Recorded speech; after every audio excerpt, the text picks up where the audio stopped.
پیش کرتے ہیں تاریخ اسلام۔ حضرت محمد صلی اللہ تعالی علیہ وسلم کی پیدائش سے پہلے 1400 سال پہلے کی بات ہے۔ عرب کے شہر مکہ میں لوگ بری طرح ڈرے ہوئے تھے۔ اس شہر پر ملک یمن کا حکمراں ابرہہ ہاتھیوں کی فوج لے کر حملے کے ارادے سے آیا تھا۔ ابرہہ کے لشکر نے شہر کے باہر پڑاؤ ڈالا ہوا تھا۔ مکہ والے اپنی بیوی بچوں اور مال و اسباب کے ساتھ مکہ شہر کے آس پاس پہاڑوں میں جا کر چھپ گئے تھے۔ شہر سے تھوڑی دور چراگاہ میں مکہ کے سردار عبد المطلب کے اونٹ چر رہے تھے۔ ابرہہ کے فوجی ان اونٹوں کو پکڑ کر لے گئے۔ ابرہہ کو انتظار تھا مکہ والوں کا، جو ابرہہ کے پاس اپنی جان و مال کی امان پانے اور شہر پر حملہ نہ کرنے کی درخواست لے کر آئیں گے۔ آخر انتظار کی گھڑی ختم ہوئی اور عبد المطلب ابرہہ سے ملنے آئے۔ ریگستان میں ایک اونچے مقام پر ابرہہ کا خیمہ لگا ہوا تھا۔ خیمے کے آس پاس اس کے محافظ نیزے اور ڈھالے تھامے ادب سے کھڑے ہوئے تھے۔ ابرہہ ایک شاندار تخت پر بیٹھا ہوا تھا جس پر چیتے کی کھال بچھی ہوئی تھی۔ تخت کے پیچھے لوڈیاں شتر مرغ کے پروں سے تیار پنکھے جھل رہی تھیں۔ عبد المطلب کو شدید گرمی میں پسینہ آ رہا تھا اور ان کے لباس اور چہرے پر ریت لگی ہوئی تھی۔ ابرہہ کو بتایا گیا کہ مکہ کا سردار اس سے ملنے آیا ہے۔ ابرہہ نے عبد المطلب کو خیمے کے اندر بلایا۔ ان کے دھول بھرے لباس کو دیکھ کر خیمے میں موجود ابرہہ کے درباری مسکرانے لگے۔ ابرہہ مغرور انداز میں گردن اکڑائے بیٹھا ہوا تھا۔ وہ عبد المطلب کو دیکھ کر یہی سوچ رہا تھا کہ یہ عرب اس کے قدموں میں گر کر اپنی اور اپنے قبیلے والوں کی جان کی امان مانگے گا، لیکن عبد المطلب نے ایسا کچھ نہیں کیا۔ وہ براہ راست ابرہہ سے ان الفاظ میں مخاطب ہوئے: آپ کے سپاہی میرے اونٹ پکڑ لائے ہیں، آپ انہیں چھوڑ دیجئے۔ اونٹوں کی بات سن کر ابرہہ کو بڑی حیرت ہوئی۔ اس نے عبد المطلب سے پوچھا: اے سردار، تمہیں اپنے اونٹوں کی فکر ہے جبکہ ہم تمہارا معبد کعبہ ڈھالے آئے ہیں، تمہیں اس کی کوئی فکر نہیں؟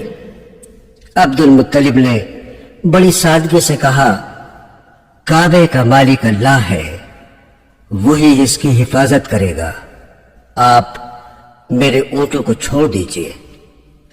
ابرہہ نے اونٹوں کو چھوڑنے کا حکم دیا اور عبد المطلب واپس مکہ آئے۔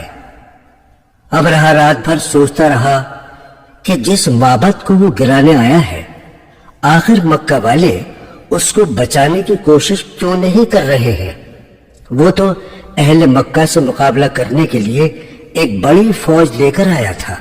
آخر ایسا کیا ہے جو مکہ والے اس کے مقابلے کے لیے نہیں آئے؟ اگلے روز صبح ابرہہ خانہ کعبہ کو ڈھانے کے لیے اپنی فوج کے ساتھ آگے بڑھا۔ پہلی قطار میں 13 ہاتھی تھے اور سب سے بڑے ہاتھی پر خود ابرہہ سوار تھا۔ لشکر شہر میں داخل ہوا تو مٹی کے مکانوں کے درمیان ایک چوکور عمارت نظر آئی جسے پتھروں اور مٹی سے تعمیر کیا گیا تھا۔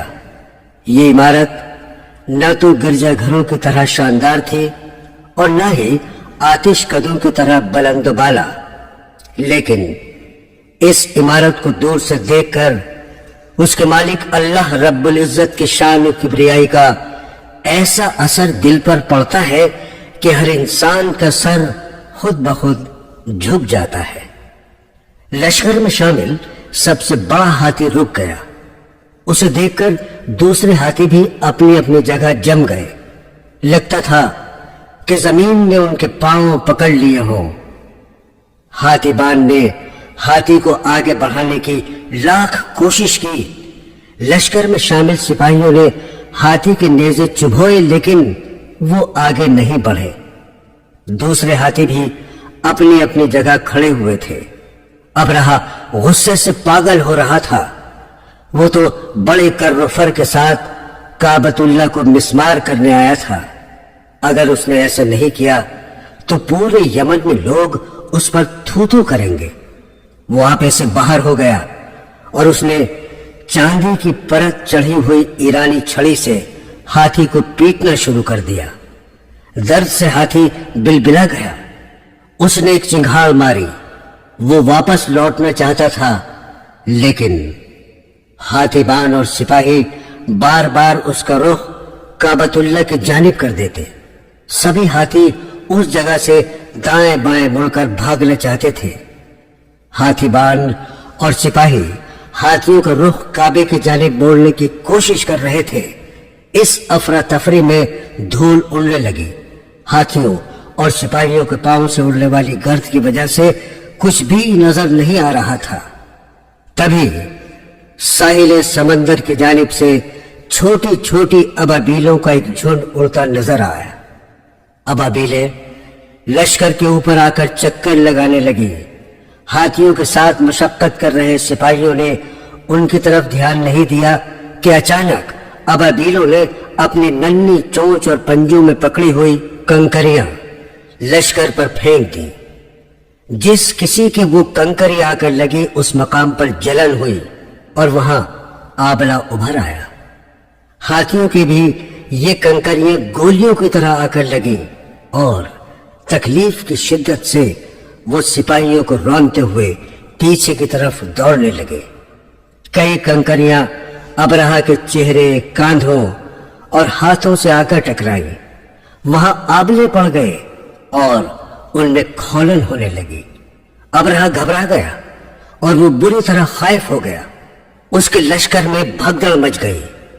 سپاہی اور ہاتھی اپنی اپنی جان بچانے کے لیے جائے پناہ تلاش کرنے لگے۔ تھوڑی دیر میں ہی آبلوں سے پیپ اور خون بہنے لگا۔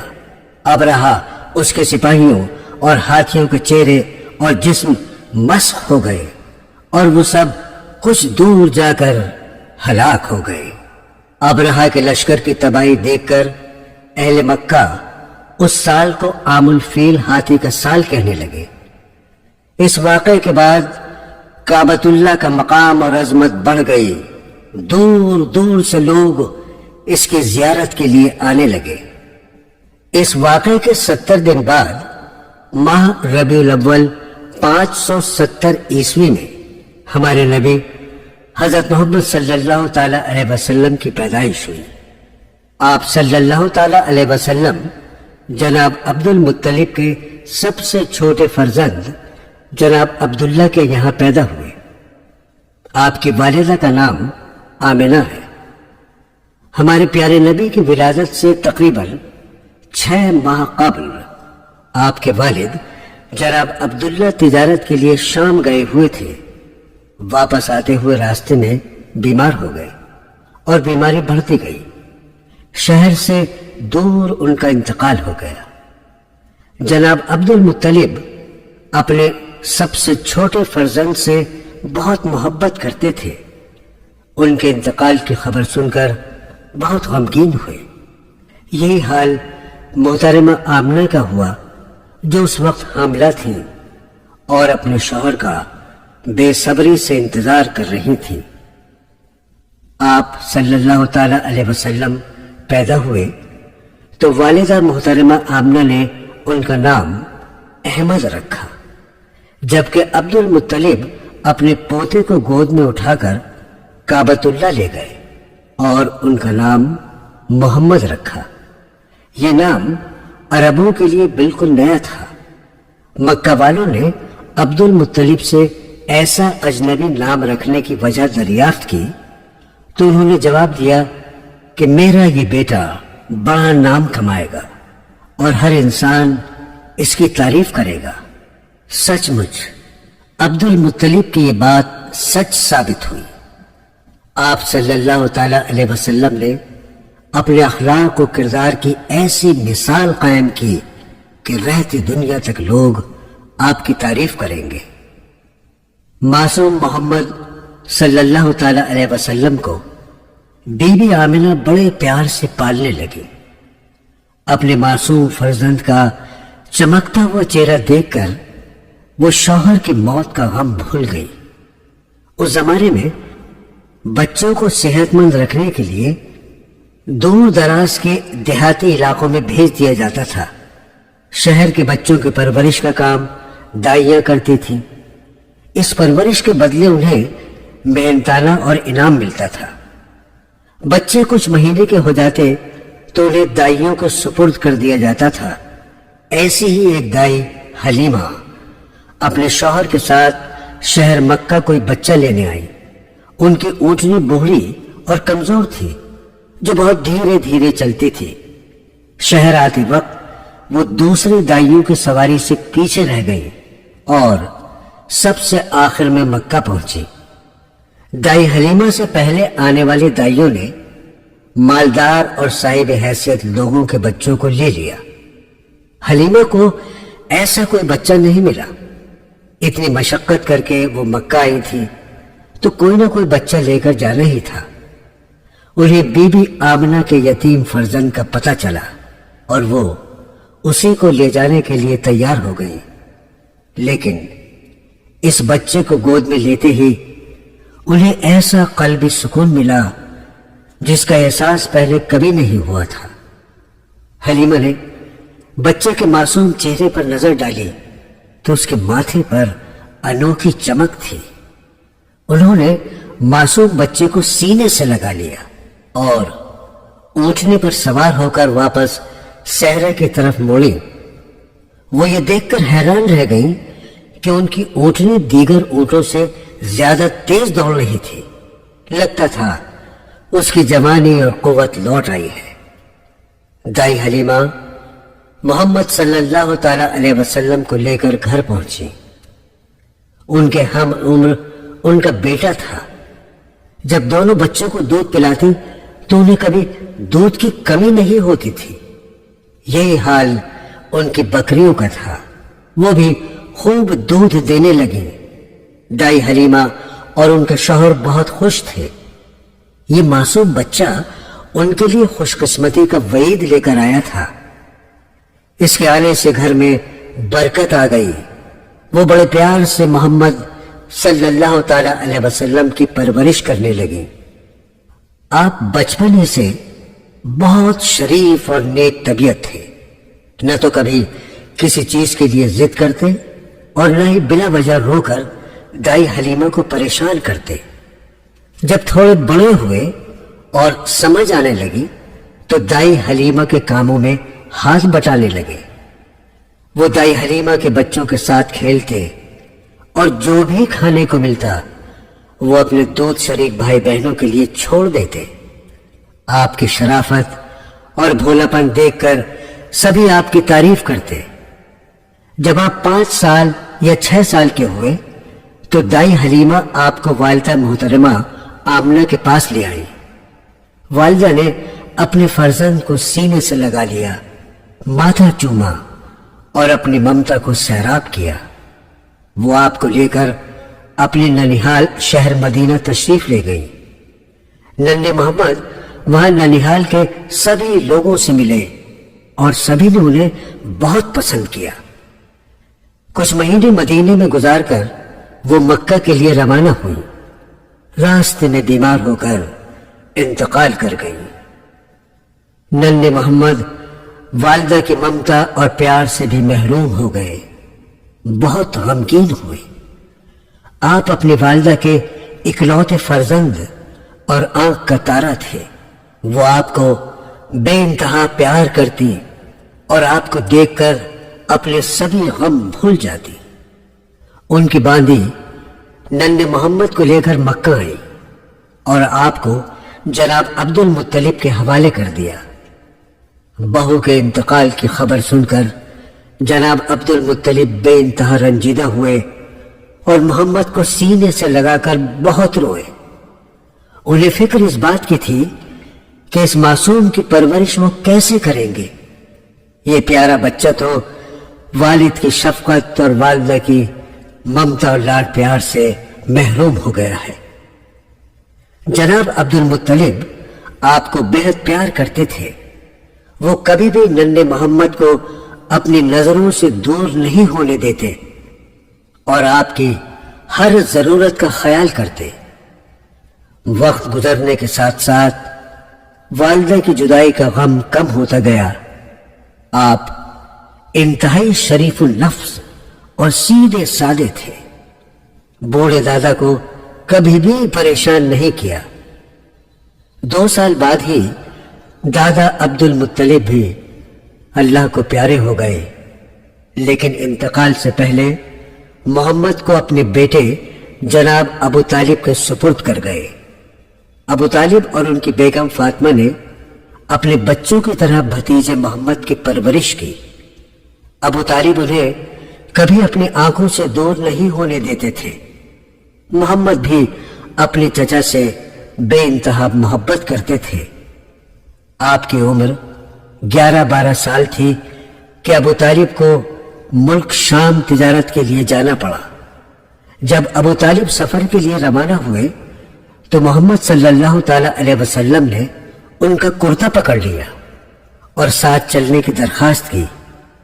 اپنے معصوم بھتیجے کی آنکھوں میں اس قدر پیار دیکھ کر ان کا دل بھر آیا۔ وہ مسکرائے اور محمد کو اپنے ساتھ اونٹ پر بٹھا لیا۔ دن رات ریگستان پار کرتا ہوا یہ قافلہ ملک شام کے باہر ایک بستی میں جا کر ٹھہرا۔ وہاں تھوڑے سے مکان اور ایک خانقاہ تھی جہاں عیسائی راہب یعنی سنیاسی رہتے تھے۔ وہ دن رات اللہ کی عبادت میں مشغول رہتے۔ ابو طالب اور ان کے ساتھی آرام کرنے کے لیے یہاں رکے تھے۔ اونٹوں پر سے سامان اتارا اور اپنے کھانے پینے کا انتظام کرنے لگے۔ اس قافلے میں شامل لوگوں کو خانقاہ میں رہنے والا ایک راہب بغیرہ بہت غور سے دیکھ رہا تھا۔ اس کی توجہ کا مرکز قافلے میں شامل وہ معصوم بچہ تھا جس کے چہرے پر چمک تھی اور 11 سال کی عمر میں بھی سنجیدہ تھا۔ وہ ہر چیز کا بغور مشاہدہ کر رہا تھا۔ بغیرہ نے محمد صلی اللہ تعالی علیہ وسلم کے چچا جناب ابو طالب کے پاس جا کر ان سے پوچھا، یہ بچہ کون ہے؟ انہوں نے بتایا کہ میرا بھتیجا ہے۔ میرے بھائی اور بھابھی انتقال کر چکے ہیں، اب میں ہی اس کی پرورش کر رہا ہوں۔ راہب نے محمد کی طرف دیکھتے ہوئے ابو طالب سے کہا، تمہارا بھتیجا اور لوگوں سے مختلف ہے۔ میں نے دیکھا کہ جب تمہارا قافلہ یہاں پہنچا تو آسمان پر بادل کا ایک ٹکڑا اس پر سایہ کیے ہوئے تھا۔ پہاڑ اور درخت اس کے سامنے جھکتے محسوس ہوئے۔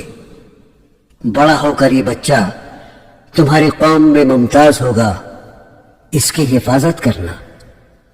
راہب کی بات سن کر ابو طالب نے محمد کو ہمیشہ اپنے ساتھ رکھا اور انہیں کسی قسم کی کوئی تکلیف نہ ہونے دی۔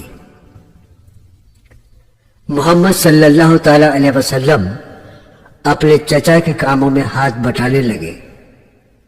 انہیں اس بات کا احساس تھا کہ ان کے چچا کی آمدنی زیادہ نہیں تھی اور خاندان بڑا تھا، اس لیے وہ بکریاں چراتے، کھجور کے باغوں میں کام کرتے اور اس کام کے عوض جو پیسے ملتے وہ چچا کے ہاتھ میں لا کر رکھ دیتے۔ محمد صلی اللہ تعالی علیہ وسلم میں ایک خوبی اور تھی، ان کے دل میں سبھی لوگوں کے لیے ہمدردی کا جذبہ تھا۔ اگر کسی بوڑھے یا کمزور کو بھاری سامان اٹھاتے دیکھتے تو فوراً اس کی مدد کرنے پہنچ جاتے۔ پڑوس میں کسی کو کوئی سودا وغیرہ منگانا ہوتا تو فوراً لا کر دیتے۔ لین دین میں پوری ایمانداری برتتے۔ آپ نہ تو کبھی کسی سے ناراض ہوتے، نہ ہی کسی کو ڈانٹتے ڈپٹتے۔ اگر کوئی شہر سے باہر جاتے وقت اپنا کوئی سامان آپ کے پاس رکھوا دیتا تو پوری دیانتداری سے اس کا سامان اس کو واپس لوٹا دیتے۔ آپ نے کبھی بھی برے لوگوں کا ساتھ نہیں لیا۔ آپ کی دوستی ایک نوجوان ابو بکر سے ہو گئی تھی جو آپ کی طرح ایماندار اور نرم دل تھے۔ محمد صلی اللہ تعالی علیہ وسلم کی انہی خوبیوں کو دیکھ کر مکہ والے آپ کی عزت کرنے لگے۔ وہ آپ کو الصادق الامین یعنی سچا اور امانت کو سنبھال کر رکھنے والا کہنے لگے۔ ایک دن کعبے کی دیواریں سیلاب آنے سے گر گئیں۔ مکہ اور اطراف کے کئی قبائل نے اس کی مرمت کی ذمہ داری لی۔ جب حجر اسود نصب کرنے کا وقت آیا تو ہر قبیلے کے سردار نے اپنے ہاتھ سے اسے نصب کرنے کی خواہش ظاہر کی۔ ہر کسی کی یہی خواہش تھی کہ وہ حجر اسود کو خود نصب کرے۔ اس معاملے پر بحث شروع ہو گئی اور بحث ٹکراؤ میں بدل گئی۔ تلواریں نکل آئیں۔ تبھی کسی سمجھدار شخص نے رائے دی کہ اس طرح لڑنے سے کوئی فائدہ نہیں، بیکار میں خون خرابہ ہوگا۔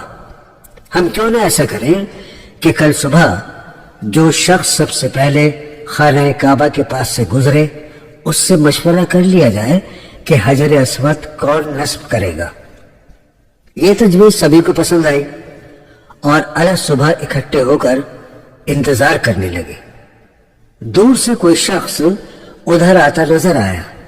سبھی کی نظریں اس پر گڑ گئیں۔ جب وہ شخص قریب آیا تو لوگ خوشی سے چیخ اٹھے، ارے یہ تو اپنے الصادق الامین ہیں۔ سبھی محمد صلی اللہ تعالی علیہ وسلم کے آس پاس اکٹھے ہو گئے اور آپ کو حجر اسود نصب کرنے کا معاملہ بتایا۔ آپ نے اس مقام کا جائزہ لیا اور سوچنے لگے۔ تھوڑی دیر بعد آپ نے ایک چادر منگائی اور پھیلا کر اس کے بیچوں بیچ حجر اسود رکھ دیا۔ اس کے بعد آپ نے سبھی قبائل کے سرداروں سے چادر کے کونے تھام کر حجر اسود کو اٹھانے کا مشورہ دیا۔ جب حجر اسود اس مقام تک اٹھ گیا جہاں اسے نصب کرنا تھا تو آپ نے اسے اپنے ہاتھوں سے اٹھا کر نصب کر دیا۔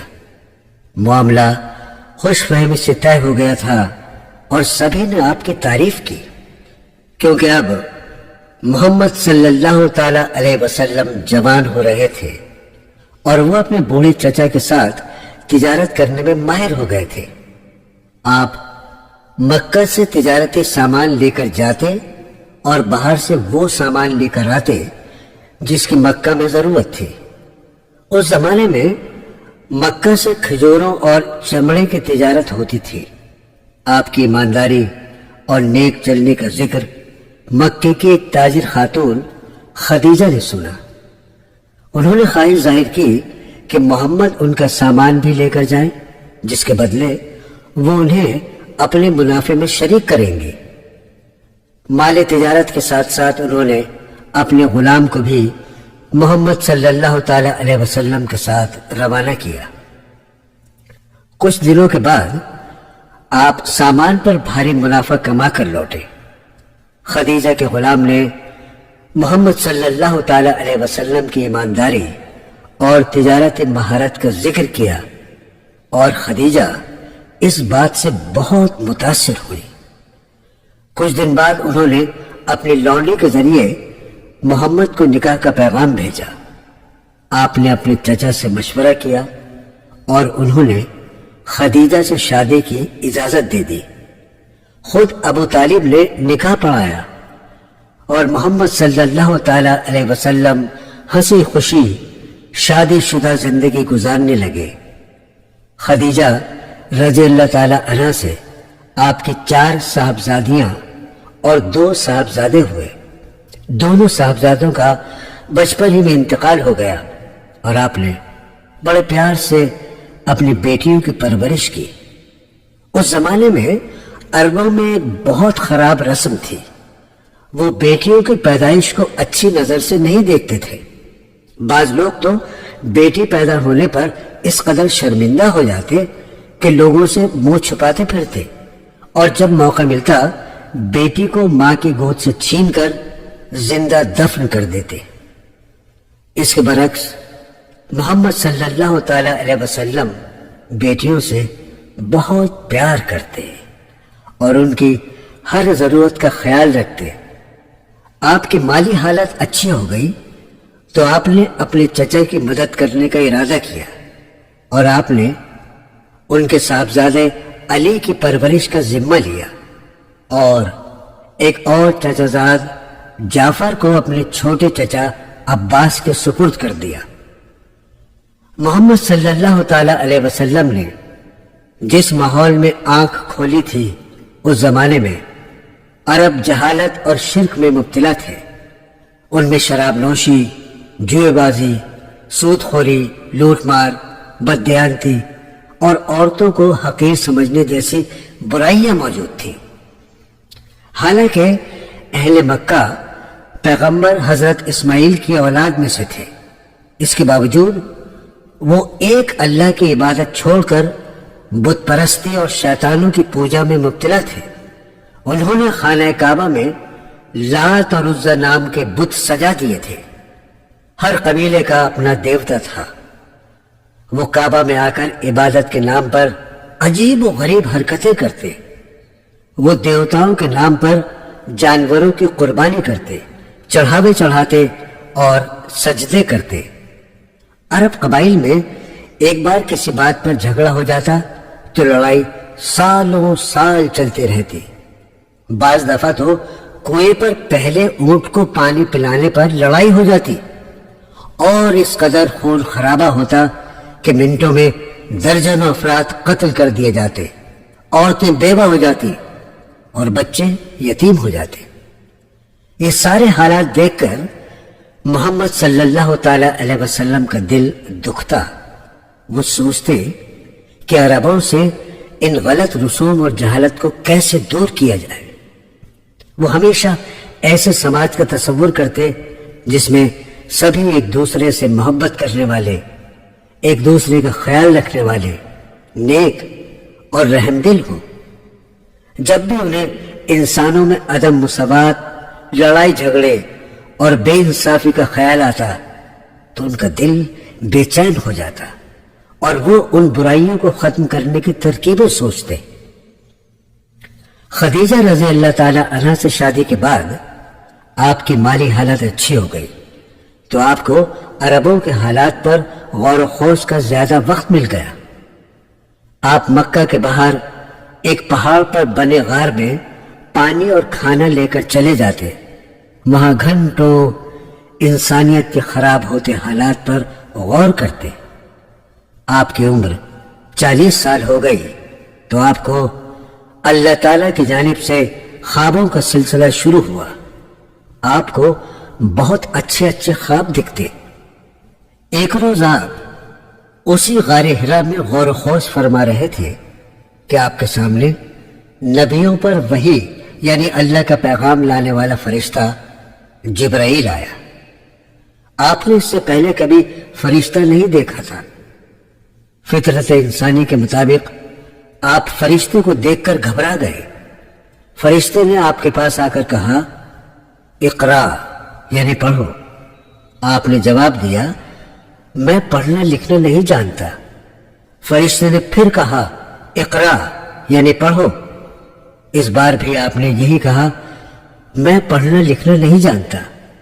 کئی مرتبہ جبرائیل علیہ السلام نے یہی کہا اور آپ نے یہی جواب دیا، میں پڑھنا لکھنا نہیں جانتا۔ جبرائیل علیہ السلام قریب آئے اور آپ نے آپ کا سینہ اپنے سینے سے لگا کر بھینچا۔ آپ صلی اللہ تعالی علیہ وسلم کو اپنی پسلیاں دبتی ہوئی اور سانس گھٹتا ہوا محسوس ہوا۔ آپ گھبرا گئے اور غار سے تیز تیز قدموں سے چلتے ہوئے گھر آ گئے۔ گھر آتے ہی آپ نے اپنی پیاری بیوی خدیجہ سے کہا، مجھے کچھ اڑا دو، مجھے کچھ اڑا دو، میری زندگی خطرے میں ہے۔ خدیجہ رضی اللہ تعالی عنہا نے آپ کو کمبل دیتے ہوئے کہا، اللہ کی قسم آپ کو کوئی نقصان نہیں پہنچا سکتا کیونکہ آپ کمزوروں کا خیال رکھتے ہیں اور رشتہ داروں کے حقوق ادا کرتے ہیں۔ آپ کمبل لپیٹ کر لیٹے رہے۔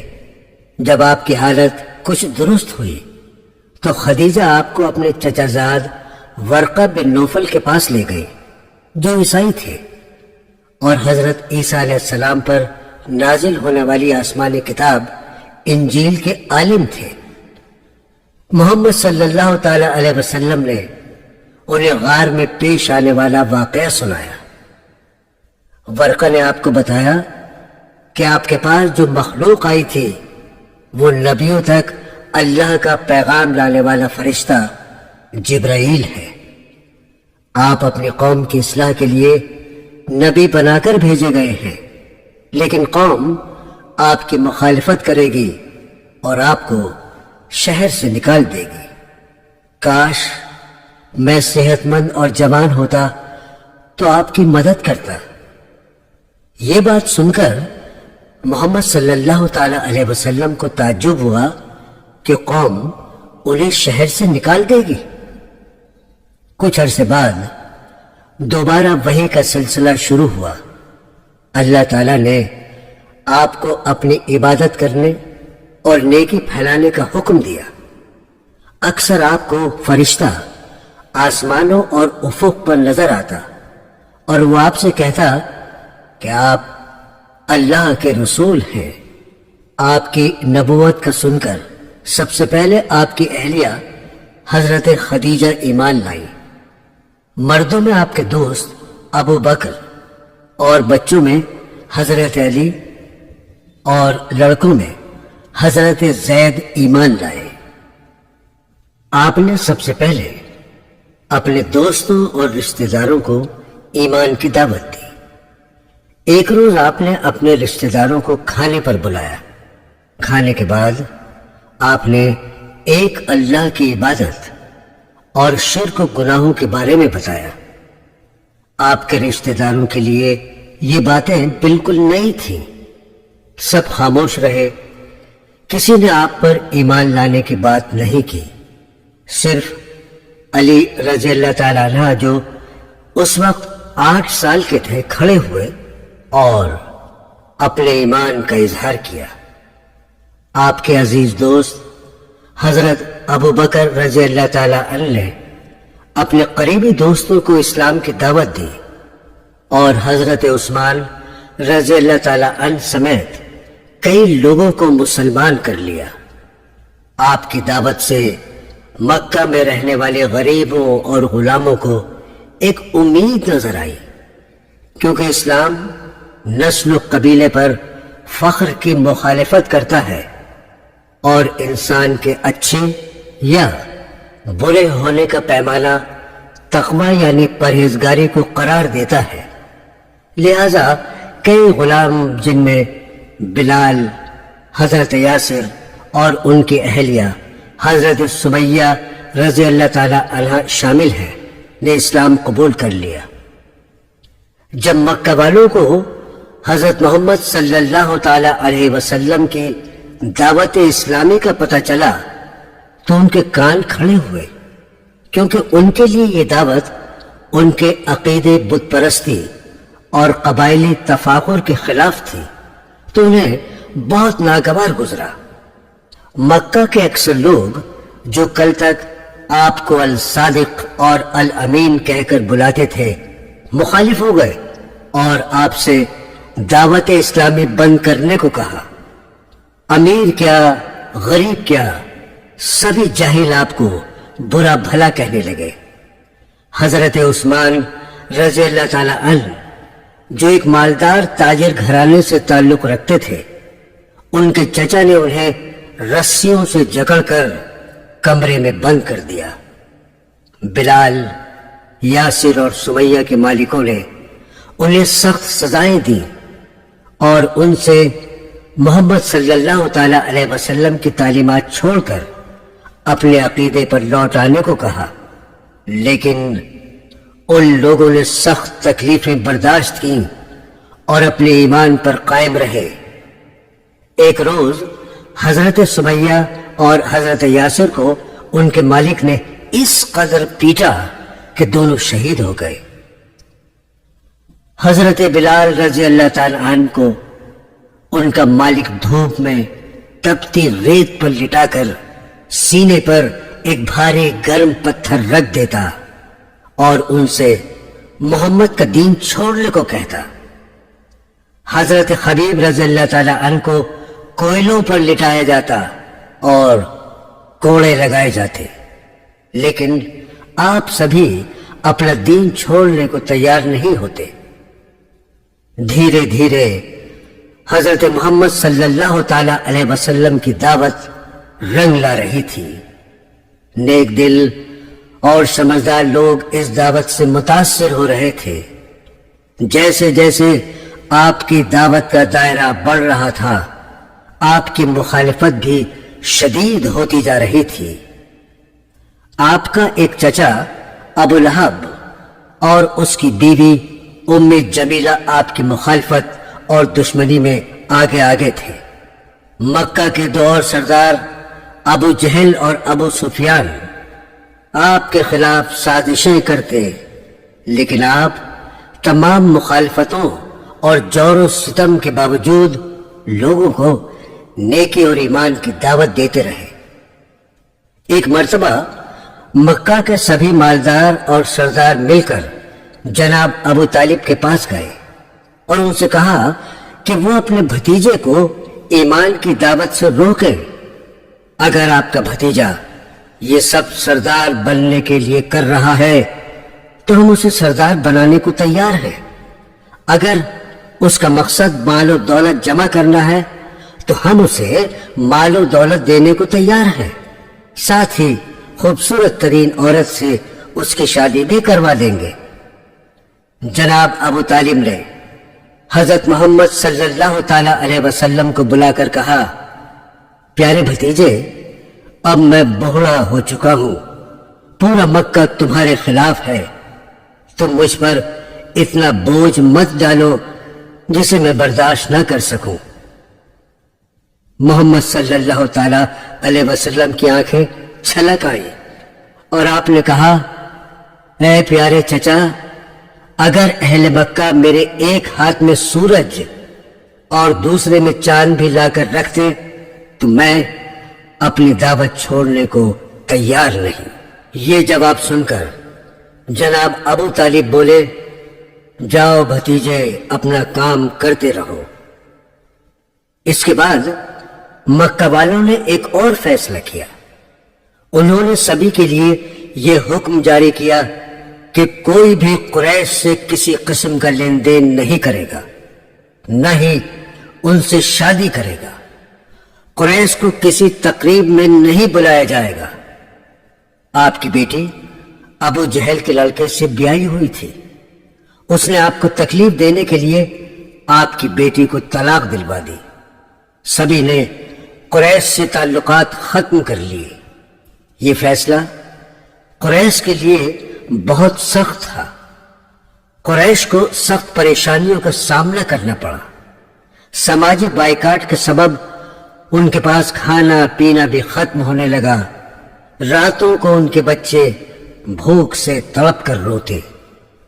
قریش قبیلے کے لوگ درختوں کی پتیاں کھا کر یا چمڑے کو پانی میں ابال کر پیتے اور اپنا گزارا کرتے۔ ابو جہل اور ابو لہب اس بات کی نگرانی رکھتے کہ کوئی قریش کو کھانے پینے کا سامان نہ پہنچائے۔ آپ صلی اللہ تعالی علیہ وسلم کے پائے استقلال میں ذرا بھی جنبش نہیں آئی۔ جب آپ مکہ والوں سے پریشان ہو گئے تو آپ صلی اللہ تعالی علیہ وسلم نے حج کے موقع پر باہر سے آنے والے لوگوں کے سامنے ایمان کی دعوت پیش کرنی شروع کر دی۔ مدینہ سے آنے والے ایک وفد کے لوگوں نے خوشی خوشی آپ کی دعوت قبول کر لی اور انہوں نے واپس مدینہ جا کر اپنے رشتہ داروں اور دوستوں کے سامنے اسلامی تعلیمات پیش کی۔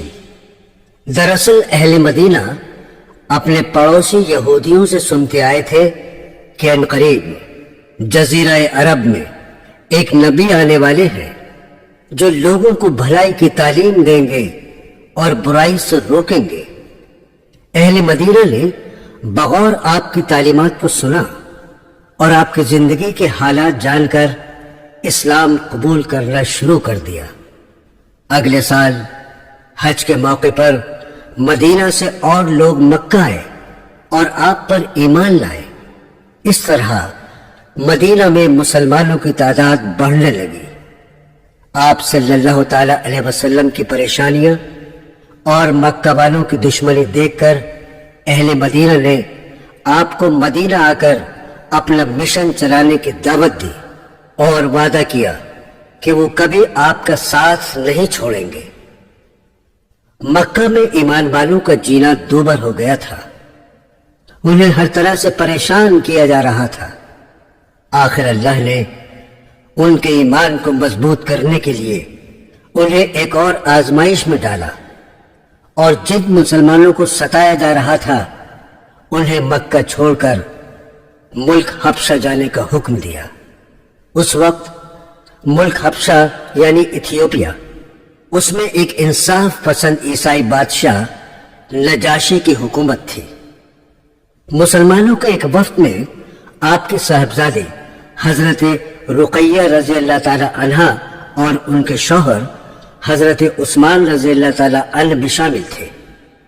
جب مکہ والوں کو مسلمانوں کے حبشہ پہنچنے کی خبر ملی تو انہوں نے ایک وفد نجاشی کے پاس بھیجا۔ وفد کے سرداروں نے نجاشی سے کہا کہ ہمارے ملک کے کچھ باغی آپ کے ملک میں پناہ لیے ہوئے ہیں، آپ انہیں ہمارے حوالے کر دیں۔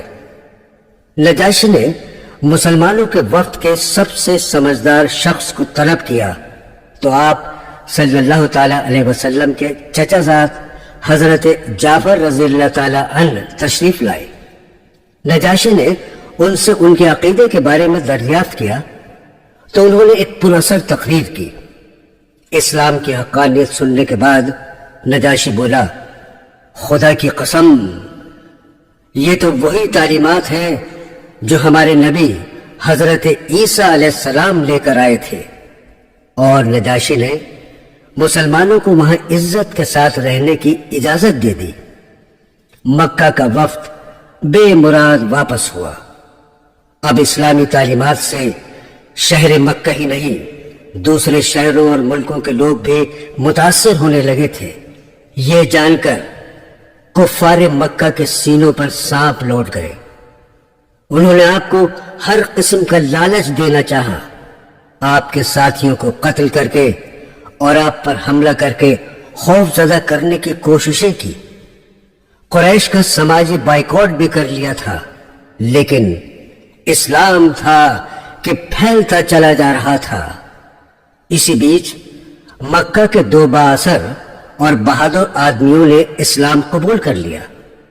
ان میں ایک محمد صلی اللہ تعالی علیہ وسلم کے چچا حضرت حمزہ رضی اللہ تعالی عنہ اور دوسرے حضرت عمر رضی اللہ تعالی عنہ تھے۔